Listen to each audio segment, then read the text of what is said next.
Rússia aumenta a produção de arsenal em 2,5 vezes em 2024, diz primeiro vice-premier russo.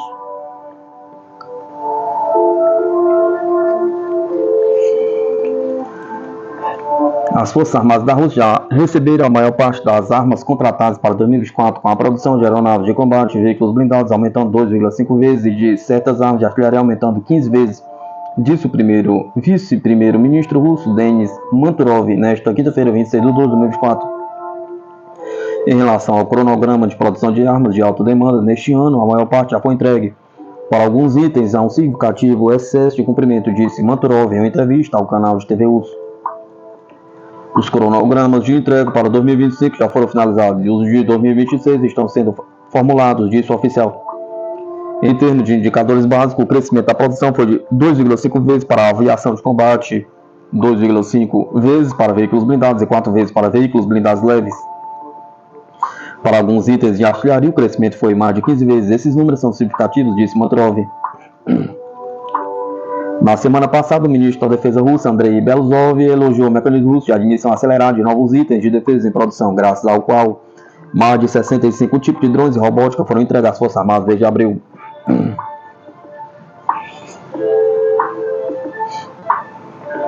Adquirindo sistemas de mísseis Typhoon dos Estados Unidos, Filipinas entregam sua defesa a outros, de Pequim. As Filipinas estão entregando sua segurança e defesa a outros países, cooperando com os Estados Unidos na implantação de sistemas de mísseis americanos, disse o porta-voz do Ministério das Relações Exteriores da China, Mao Ning, em uma coletiva de imprensa nesta quinta-feira, 26 de 12 de 2024. Na terça-feira, o chefe do Departamento de Defesa Nacional das Filipinas, Gilberto Teodoro, chamou a aquisição e a implantação do sistema de mísseis de alcance intermediário MRC Typhoon em seu território completamente legítimo em resposta às críticas da China ao cooperar com a parte americana na questão da implantação de tais sistemas MRC Typhoon.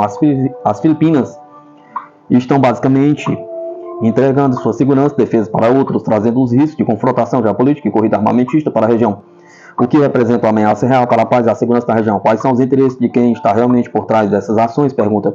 Onde está aqui a diplomacia independente? Pergunta. Esse é um exemplo clássico de ações que prejudicam tanto os outros quanto a si mesmo, disse Mao Ning.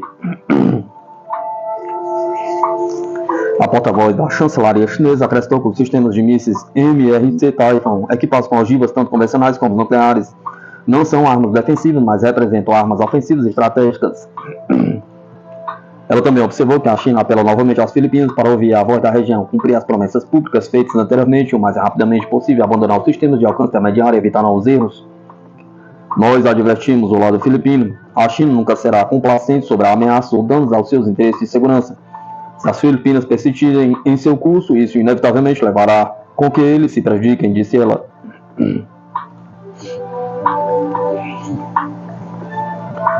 Sistemas de mísseis antiaéreos Gibika-S russo detecta todos os alvos que voam a 40 km.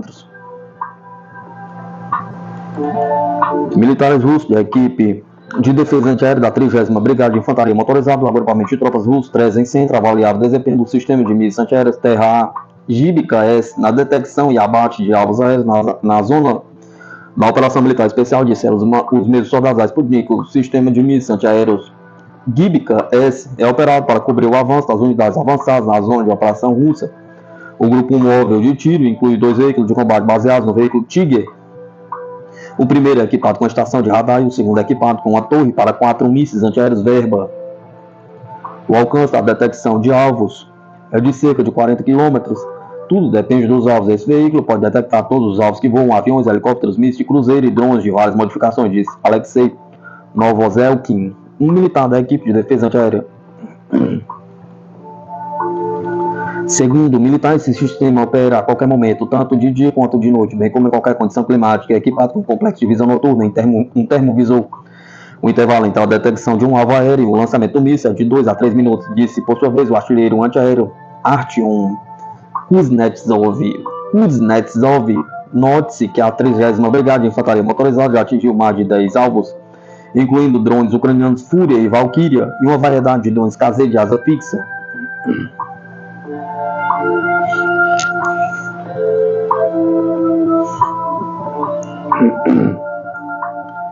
Centro de comando de operações aéreas da OTAN pode ser implantado na Noruega, relata a mídia. Um novo comando conjunto de operações aéreas da OTAN no Ártico pode ser implantado na Noruega, informa a emissora local NRK. Em setembro, o portal Defesa ONU, referente ao comandante da Força Aérea dos Estados Unidos na Europa e África, o general James Hacker, informou que a OTAN estava considerando a ideia de estabelecer um centro conjunto de operações aéreas no Ártico. A OTAN planeja estabelecer um novo centro de operações aéreas na Europa, o chamado Centro Conjunto de Operações Aéreas. A Noruega é o potencial sede desta base. O quartel-general operacional da Força Aérea Norueguesa, o norte da Noruega, está sendo preparado para a possível localização de um novo centro de relatório. De acordo com a NRK, possíveis locais do centro da Noruega poderiam ser Bodø, Rig e Orlando. Segundo acrescenta a emissora, citando a liderança militar do país, espera-se que a decisão sobre o local da nova base seja tomada no primeiro semestre de 2025.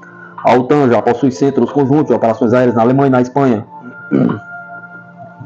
O assistente do presidente da Rússia, o presidente do Conselho para Assuntos Navais, Nikolai Patrushev, disse no início de setembro que Washington e seus aliados estão inflando a situação em torno das fronteiras da Rússia, constantemente pondo em prova sua capacidade de defesa. De acordo com ele, Washington tomou curso da militarização do Ártico e impedimento às atividades econômicas russas nas latitudes setentrionais.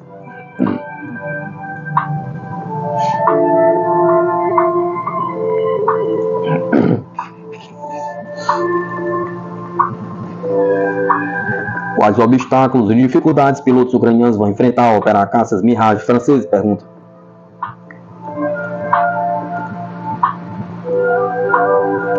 Em junho, o presidente francês Emmanuel Macron disse que Paris transferiria os caças Mirage 2000 para Kiev e organizaria o treinamento para os pilotos ucranianos até o final do ano. A França completou o treinamento de 6 meses dos pilotos e mecânicos ucranianos para a pilotagem dos aviões Mirage 2000 5F, informou na quarta-feira, 25 de 12 de 2004, o canal X French Aid to Ucrânia, ajuda a francesa à Ucrânia. O treinamento dos pilotos e dos mecânicos necessários para operar as aeronaves ocorreu em uma base na cidade de Nantes. Paris prometeu fornecer tais caças à Ucrânia, sendo entregues no primeiro trimestre de 2025, mas operá-los não será moleza para a Ucrânia. Aqui está o porquê. Integração e habilidades operacionais. Para integrar efetivamente os caças Mirage com aeronaves da Aérea Soviética, os F-16 dos Estados Unidos fornecidos à Ucrânia, os pilotos devem aumentar sua proficiência, adaptar táticas e coordenar de perto com as forças terrestres. O especialista militar Dmitry Kornev disse que o Mirage exigirá manuseio cuidadoso e tempo para aprender a operar. A alta velocidade de pouso do Mirage e o design de asa delta exigem pistas de pelo menos 700 metros. Então, os aeródromos atuais da Ucrânia podem precisar ser reconfigurados conforme indicado por dados de código aberto. Pode haver escassez de pessoal treinando na Ucrânia para manter a prontidão operacional, já que a experiência em caça Mirage está atualmente limitada à França e à Grécia. Apesar de concluir um curso de treinamento de 6 meses, os pilotos podem enfrentar desafios para aprimorar suas habilidades devido às barreiras linguísticas, já que a maioria dos manuais técnicos é em francês. Os custos operacionais e de manutenção associados aos caças Mirage devem disparar, diz Dmitry Kornev. Além disso, a Rússia indicou que seus sistemas de alerta precoce e interferência são projetados especificamente para atingir ameaças aéreas de aeronaves da OTAN. Uma série de sistemas de mísseis russos de longo alcance, incluindo as séries S-200, S-300, S-400 e S-500, podem neutralizar efetivamente os caças da OTAN.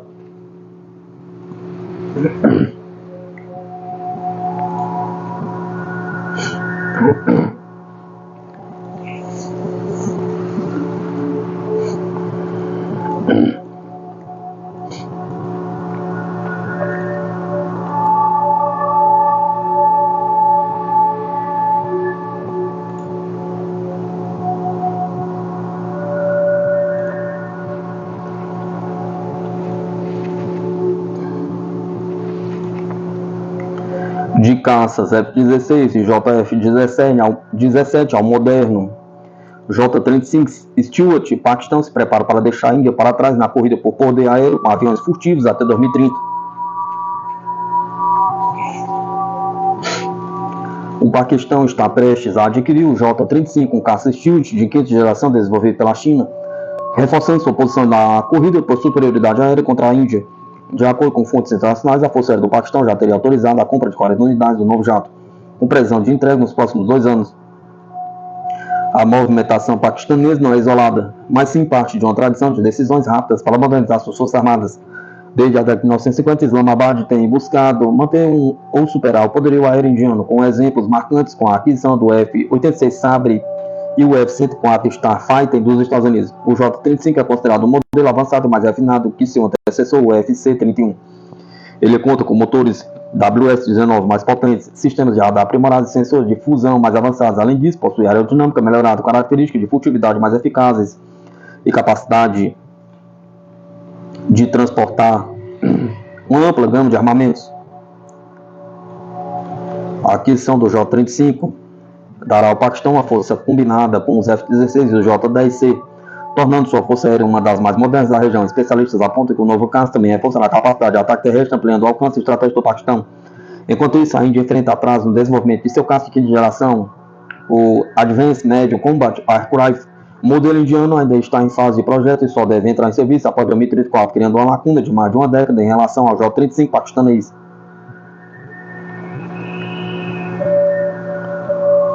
As opções para a Índia também são limitadas. Atualmente, apenas os Estados Unidos, Rússia e China possuem caças estílicos operacionais. As tensões diplomáticas e questões tecnológicas dificultam a eventual compra do F-35 americano ou do Su-57 russo, deixando a Índia com poucas alternativas viáveis no curto prazo. Com a chegada do J-35, especialistas alertam que a balança de poder na região pode mudar drasticamente até 2030. Projeções indicam que Islamabad poderá operar 2 esquadrilhas de novos caças até lá, enquanto Nova Delhi ainda dependerá de modelos como Rafale e Su-30, ambos sem tecnologia furtiva. O cenário coloca a Índia sob pressão para acelerar o desenvolvimento do seu caça ou buscar parcerias internacionais para a aquisição de tecnologias avançadas. Enquanto isso, o Paquistão reforça sua posição como um dos principais aliados militares da China e avança na modernização de sua defesa aérea, consolidando vantagem estratégica na região.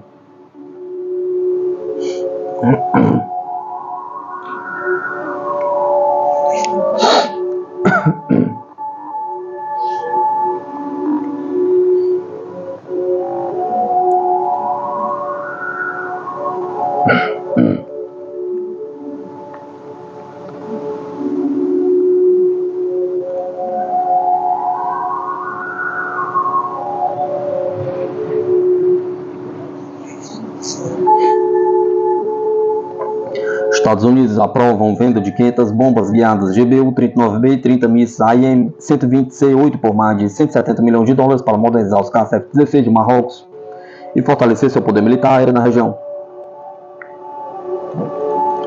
O governo dos Estados Unidos autorizou a venda de 500 bombas guiadas GBU-39B para equipar os caças F-16 da Força Aérea do Marrocos. A decisão foi comunicada ao Congresso pelo Departamento de Estado como parte do processo de aprovação para a exportação de equipamentos militares. O valor total do contrato é estimado em 886 milhões de dólares, tendo a Boeing Corporation como principal fornecedora. Além das bombas GBU 39B, o Departamento de Estado também autorizou a venda de 30 mísseis AIM-120C AIM-RAM por 88,37 milhões de dólares. Os armamentos fazem parte dos esforços de modernização e fortalecimento das capacidades aéreas marroquinas, que já inclui a compra de novos caças F-16 Block 72 e a atualização da atual frota de 23 aeronaves para o padrão Viper. Os GBU-39B são bombas guiadas conhecidas como Small Diamanter Bombs 1 SDBI, com peso de 110 kg. Elas possuem sistema de guiagem por GPS inercial laser, dependendo da variante, e podem atingir alvos a mais de 100 km de distância quando lançadas do ar. Em serviço na Força Aérea dos Estados Unidos desde 2006, essas bombas são reconhecidas pela precisão e capacidade de minimizar danos colaterais. Segundo o Departamento de Estado, a venda das bombas GBU-39B e dos mísseis AIM-RAM contribuirá para a capacidade do Marrocos de enfrentar ameaças futuras, além de aprimorar a interoperabilidade com as forças dos Estados Unidos. A integração desses equipamentos às Forças Armadas marroquinas é considerada viável e estratégica. A Força Aérea do Marrocos vem investindo fortemente na modernização de sua frota aérea para manter a superioridade regional. Os novos armamentos permitirão ao país fortalecer operações conjuntas e ampliar sua capacidade de defesa. Com essas aquisições reafirmam a parceria estratégica entre Marrocos e Estados Unidos, consolidando os laços militares e reforçando a segurança regional no norte da África.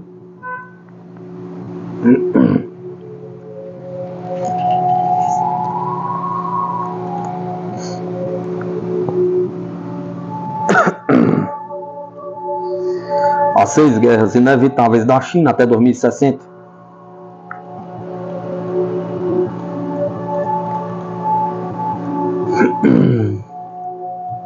Nas 2 últimas décadas, a China tem reivindicado de forma agressiva suas disputas territoriais em várias regiões, gerando preocupação sobre um conflito eminente, desde as polêmicas fronteiras com a Índia até as disputadas águas do mar da China Meridional e o delicado Estreito de Taiwan. As atividades militares chinesas atingiram níveis sem precedentes. Esse aumento da atividade militar é atribuído em grande parte ao notável crescimento econômico da China, que forneceu os recursos necessários para modernizar suas forças armadas. Sob a direção do líder do Partido Comunista Chinês e ex-presidente Hu Jintao, foi promovida a ascensão da China como potência econômica mundial.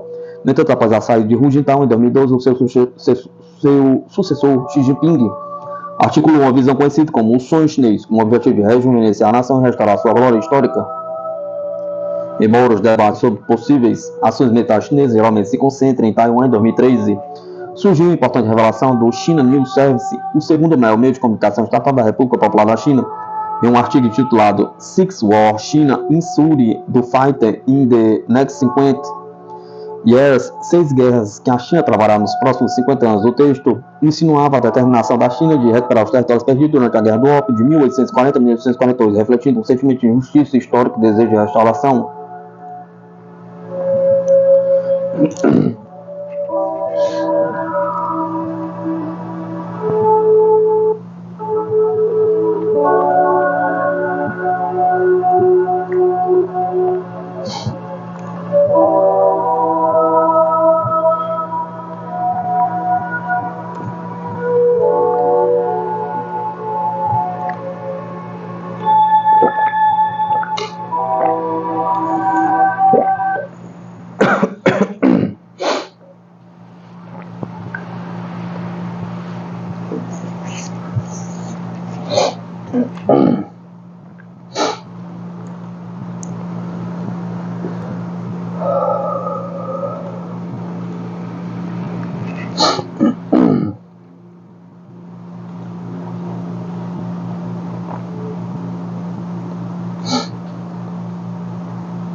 O Exército de Libertação Popular da China percebeu isso como parte de uma estratégia mais ampla para elevar o moral interno e servir como aviso às potências estrangeiras que tentassem conter as ambições chinesas. Além disso, no mesmo ano surgiu um polêmico filme de propaganda chinesa intitulado Silent Contest, que aparece em plataformas nacionais e internacionais. Apesar de sua posterior retirada dos sites chineses, sem uma explicação oficial, a mensagem do filme perdurou através de várias versões em plataformas como o YouTube. Silent Contest apresentava os Estados Unidos como adversário intrigante que empregava táticas que iam desde a subversão política até a infiltração cultural para minar a estabilidade e a soberania da China. A convergência desses fatores, juntamente com as ambições da China de se estabelecer como potência mundial, levou muitos especialistas do país a especular sobre a probabilidade de uma guerra futura. Um artigo intitulado... O artigo publicado pelo meio de comunicação estatal descreve os 6 conflitos inevitáveis propostos no título, organizando cronologicamente para ilustrar a sua sequência prevista de ocorrência. A unificação de Taiwan de 2020 a 2025. O artigo sugere que, apesar da estabilidade entre ambos os lados do Estreito de Taiwan, qualquer esperança de uma resolução pacífica para a reunificação pela administração de Taiwan, seja pelo Partido Nacionalista Chinês ou pelo Partido Democrático Progressista, é irrealista. A busca pela unificação pacífica não se alinha com os interesses de Taiwan, especialmente durante os períodos eleitorais. Segundo o autor, a estratégia de Taiwan consiste em manter o status quo, o que beneficia ambos os partidos políticos ao proporcionar mais influência nas negociações de discurso de Taiwan sobre a independência. É mais retórico do que uma declaração formal, enquanto a unificação é tratada como um ponto de negociação mais do que como uma ação séria. Essa situação incomoda a China, que vê em Taiwan uma oportunidade para que outras façam concessões. O autor do artigo da China News propôs a realização de um referendo em Taiwan em 2020 para votar sobre a unificação pacífica ou a unificação pela força, antecipando que o resultado provavelmente será a guerra. Para se preparar para a unificação, a China deve fazer os preparativos com 3 a 5 anos de antecedência para que Quando o momento chegar, o governo possa agir com decisão sobre qualquer uma das duas opções. Acrescentou-se que, de acordo com a análise da situação atual, espera-se que Taiwan resista à unificação, de modo que a ação militar seria a única solução viável. Essa eventual guerra de unificação seria a primeira guerra moderna experimentada pela nova China desde sua criação.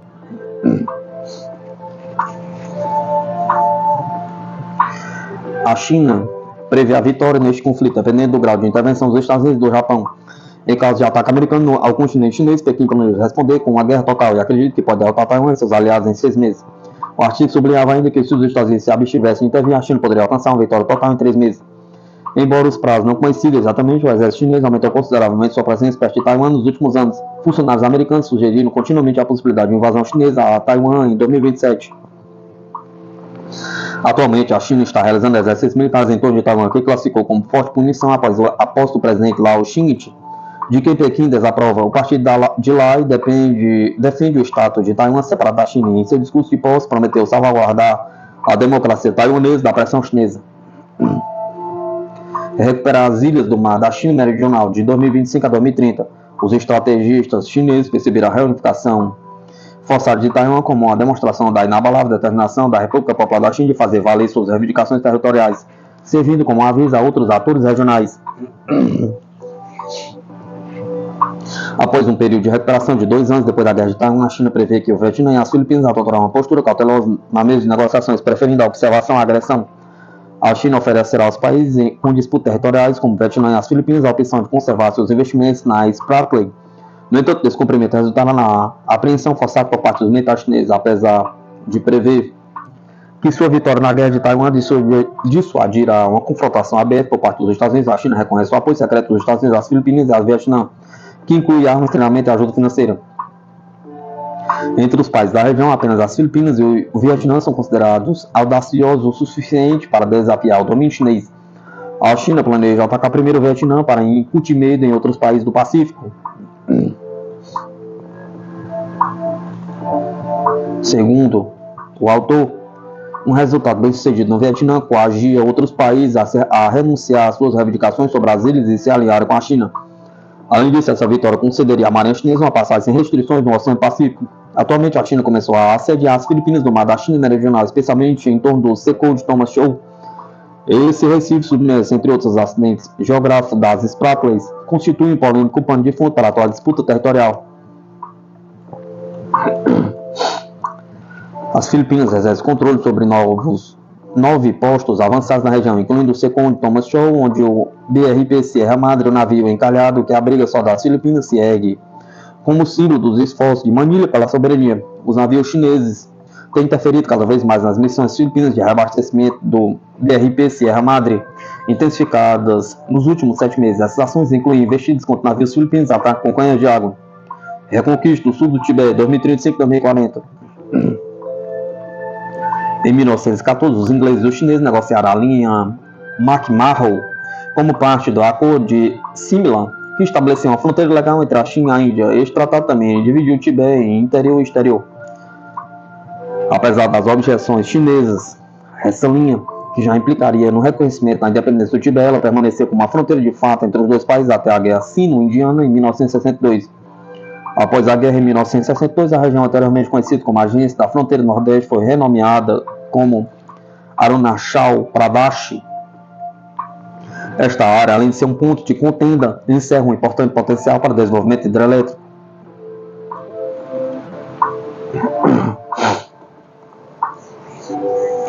A China confiava em sua capacidade de dominar a Índia e reivindicar pela força o que chama de Sul do Tibete.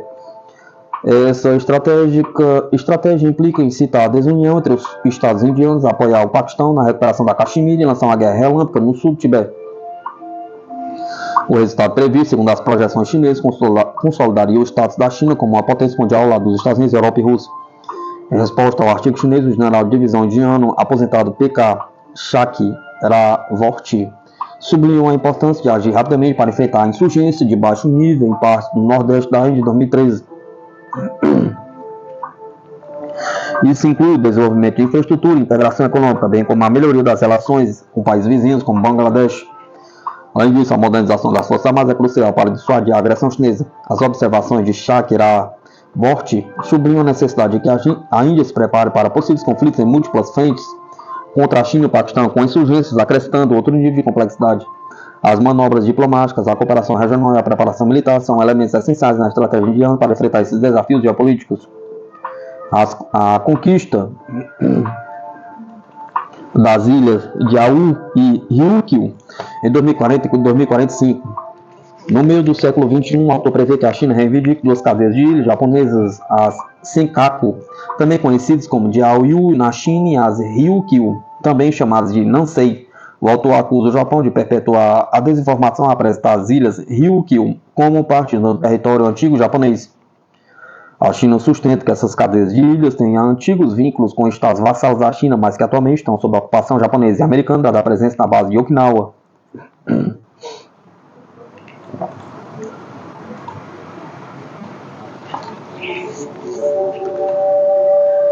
Esse relato questiona a linha média traçada pelo Japão no mar da China Oriental e questiona sua legitimidade na região. Segundo o autor, a suposta ocupação japonesa das ilhas de Diaoyu e Ryukyu foi caracterizada pela exploração de recursos em detrimento da China.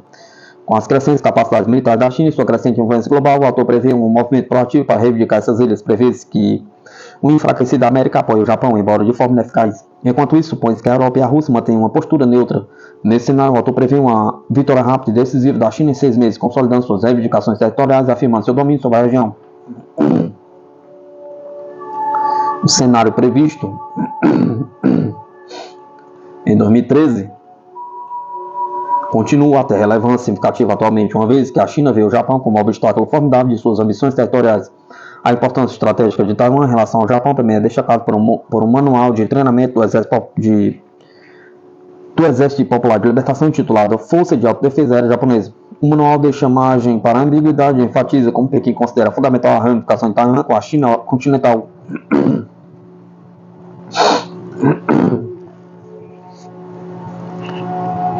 Segundo o manual, uma vez que Taiwan se integra à China continental, as linhas de comunicação marítima do Japão ficariam totalmente ao alcance dos caças e bombardeiros chineses. Essa mudança do panorama estratégico afetaria drasticamente a atividade econômica e as capacidades militares do Japão, podendo acarretar graves consequências. O manual sugere que a China poderia empregar bloqueios para interromper os envios marítimos, reduzir as importações e potencialmente provocar fome nas ilhas japonesas. Essa avaliação sublinha a percepção da China de Taiwan como um ativo estratégico em seus esforços para neutralizar as ameaças percebidas ao seu domínio regional, especialmente para parte do Japão. A invasão da Mongólia, 2045 e 2050. A Mongólia é o próximo da lista de potenciais objetivos das ambições expansionistas da China. O autor chinês afirma que a Mongólia, chamada de Mongólia Exterior, faz parte integrante do seu território, distinta da província chinesa, conhecida como região autônoma da Mongólia Interior. Apesar das nuances históricas, incluindo os períodos de domínio chinês e o domínio mongol sobre a China, na antiguidade, a China manteve sua reivindicação territorial sobre a Mongólia. Esse pano de fundo histórico prepara o terreno para as ações previstas pela China em relação à Mongólia. Seguindo seu manual observado em outras disputas territoriais, como Taiwan, espera que a China faça valer sua reivindicação sobre a Mongólia logo após uma possível invasão de Taiwan. Um componente-chave de sua estratégia pode consistir em oferecer ao povo mongol um referendo sobre a unificação para a República Popular da China. O resultado desse referendo tem implicações significativas para o futuro da Mongólia. Se a população mongol optar pela paz e escolher a integração com a China, isso provocaria uma mudança sísmica no cenário geopolítico regional.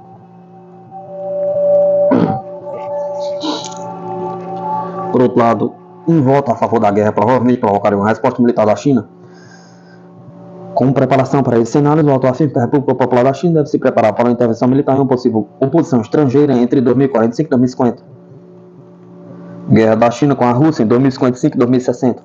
O autor chinês expõe sua análise para incluir a Rússia como possível alvo futuro, apesar do recente degelo nas relações entre os dois países desde a invasão sino-soviética na época da Guerra Fria.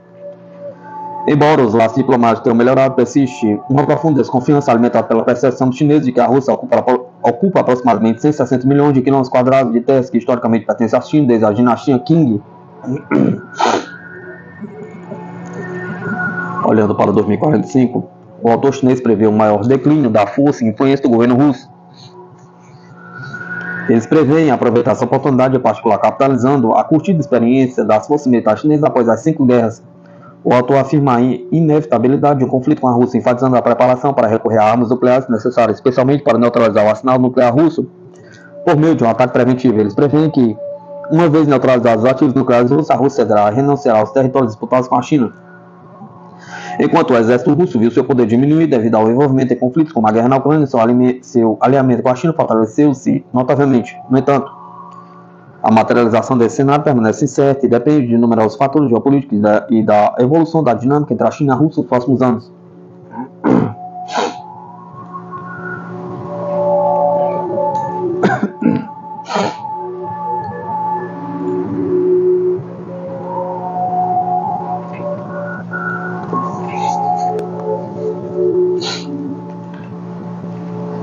Reforços não salvam defesa do exército ucraniano do colapso, diz mídia.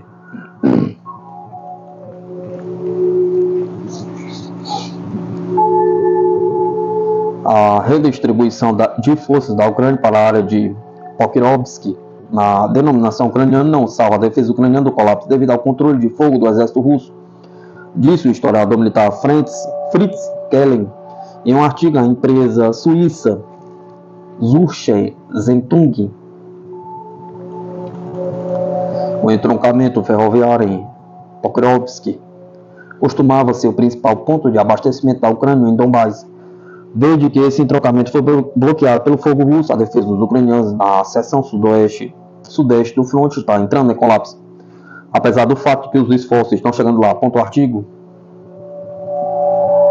Na opinião do especialista, os problemas das forças armadas ucranianas estão relacionados não apenas ao golpe em sua logística na área de Krasnoarminsk, mas também à decisão de Kiev de formar todas as novas brigadas. As unidades não disparadas não apenas mantêm o fronte pior, mas também forçam a retirada de soldados experientes das melhores unidades para treiná-los. Como resultado, o regime de Kiev ainda não tem infantaria de qualidade para combate defensivo. O historiador militar acrescentou que o próprio exército russo poderá usar Krasnoarminsk como centro logístico em outras operações em Donbás. A cidade poderá receber cargas militares de Donetsk por via ferroviária Avdiivka. O desenvolvimento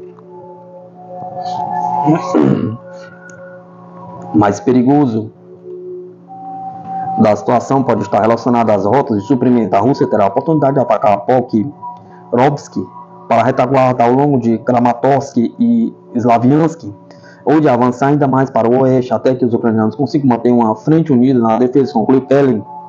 Anteriormente, o Ministério da Defesa da Rússia anunciou a libertação da aldeia de Novitrud, 6 km ao sul de Krasnominsk. Além disso, o agrupamento de tropas russo o centro atingiu o pessoal e o equipamento das forças ucranianas nas áreas de Novotrosk, Koye, Udash, Noye, Nadezhdinka e outros.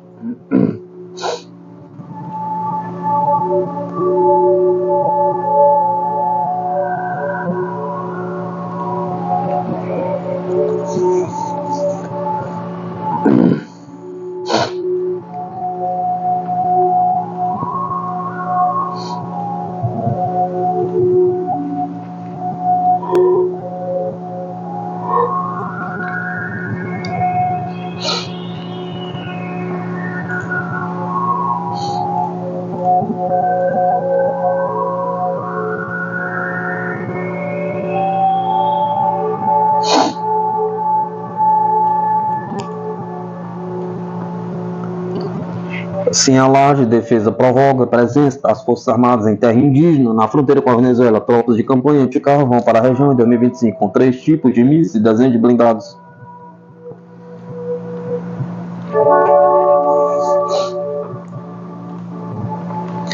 Sem fazer ampla divulgação, o Ministério da Defesa do Brasil atendeu ao pedido do governo federal e provocou a presença das Forças Armadas de seus meios na terra indígena Yanomami, localizado nos estados de Roraima e Amazonas, na fronteira com a Venezuela. A informação consta em portaria do ministro da Defesa, José Múcio Monteiro, publicada em 23 de dezembro no Diário Oficial da União, mas em vigor desde o dia 20 de dezembro. Anteriormente, segundo a portaria, o emprego dos cerca de 200 militares do Exército, Marinha e FAB na terra indígena terminaria em 31 de dezembro. Por hora, a nova edição da portaria não estabeleceu uma data final.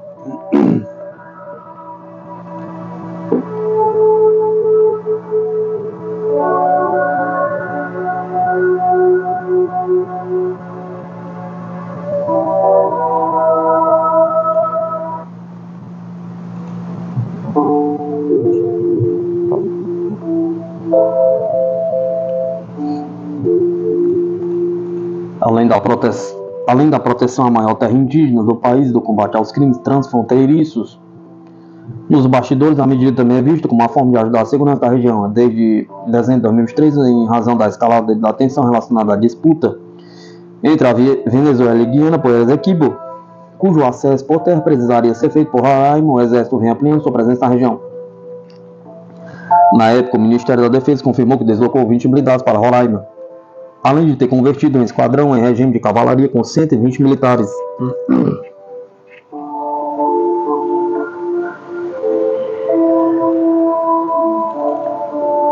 No último dia 16 de dezembro,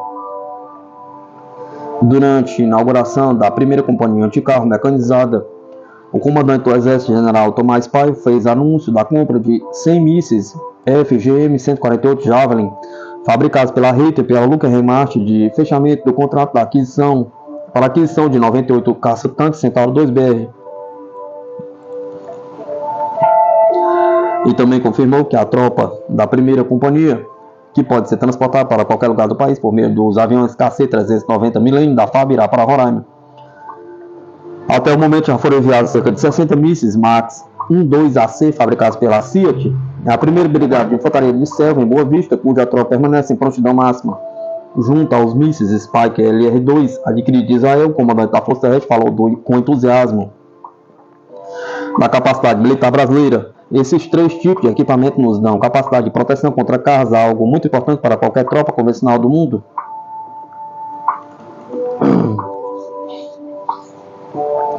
Em agosto deste ano, o ministro da Defesa, José Múcio Monteiro, que pode estar de saída do comando das Forças Armadas, dá lugar a Geraldo Alckmin, disse não acreditar em uma eventual guerra com a Venezuela. Entretanto, Múcio afirmou que, apesar da torcida para que nada aconteça, precisamos estar prontos para tudo. Nós optamos por uma defesa para dizer não.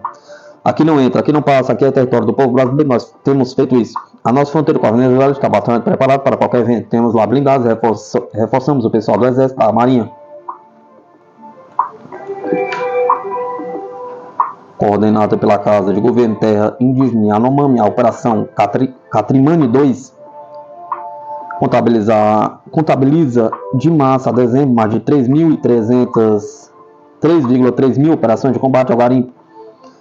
Mensalmente, a Casa de Governo também divulga boletins sobre as ações empenhadas. O último disponível é de outubro. Desde março até o mês em questão foram presas 138 pessoas, apreendidos 68 maquinários, 123 balsas de embarcações e 21,1 mil quilos de cassiterita, ouro negro. Além disso, foram inutilizados 47 pichos de pouso clandestina e 91,2 mil quilos de cassiterita. No período, o governo federal estima prejuízo de 224 milhões aos criminosos.